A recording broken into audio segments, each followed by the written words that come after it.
Guys welcome back to my channel.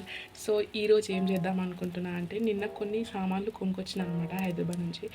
So ఆ సామాన్లు use చేయకపోతే ఇంట్లోతో పొట్టు పొట్టు పడతాయి. సో అందుకే ఐస్ క్రీమ్ చేద్దాం అనుకుంటున్నా.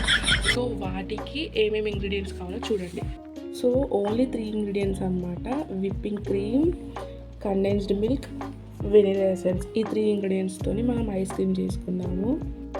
నేనైతే ఇక్కడ 3/4 కప్పు విప్పింగ్ క్రీమ్ తీసుకున్నాను అనమాట. సో ఈ విప్పింగ్ క్రీమ్ ఎంత తీసుకుంటే దాంట్లో హాఫ్ మనం కండెన్స్డ్ మిల్క్ తీసుకోవాలి. So half cup condensed milk తీసుకొని 1 టేబుల్ స్పూన్ వెనిలా ఎసెన్స్ తీసుకొని ఫుల్ మిక్స్ చేసుకోవాలన్నమాట బీటర్తో.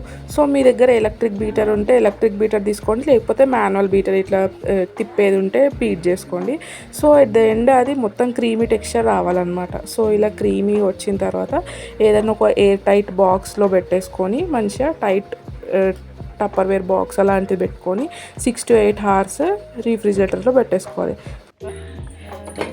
ఇలా అయింది గైస్, సూపర్ టెక్స్చర్ అయితే సూపర్ ఉంది గైస్. ఇలాంటి టాపింగ్స్ బయట మనకు మార్కెట్లో దొరుకుతాయి. సో ఇలాంటివి వేసుకుంటే మంచి కలర్ఫుల్గా కనిపిస్తుంది. సో మీరు కూడా ప్రిఫర్ చేయండి.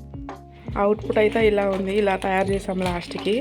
సో మా డాడీకి తెలియదు, ఎలా రియాక్ట్ అవుతాడో చూద్దాం. అదేంటిది? ఐస్ క్రీమ్ ఎట్లా వచ్చింది? తయారు చేస్తే వచ్చింది. నీకు తెలుసా?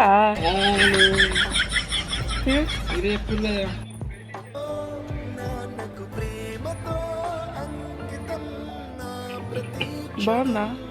బాగుంది.